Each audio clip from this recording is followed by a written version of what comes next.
বলুন।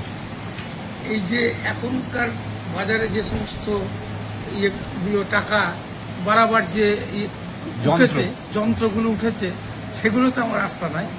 আমি সার্ভিস জীবন থেকে শুরু করে রিটায়ার্ড লাইফ পর্যন্ত এলআইসির উপরে আমার একটা গভীর আস্থা আছে।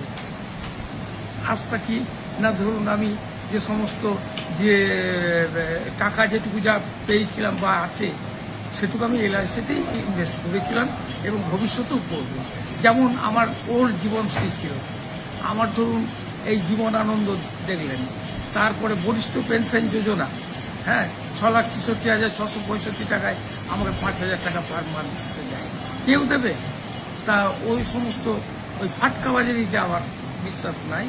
আমার এলআইসির উপরে গভীর শ্রদ্ধা বা আস্থা, বিশ্বাস ছিল, আছে, ভবিষ্যতেও থাকবে।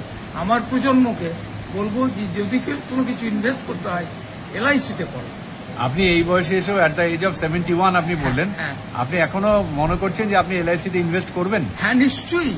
এবং আপনার সঙ্গে তো বললাম যে আমার কিছু টাকা আছে, সেটা কোন এই যেমন বরিষ্ঠ পেনশন যোজনা আমার একটা চলছে, সেই রকম কি একটা পলিসি গ্যারান্টেড।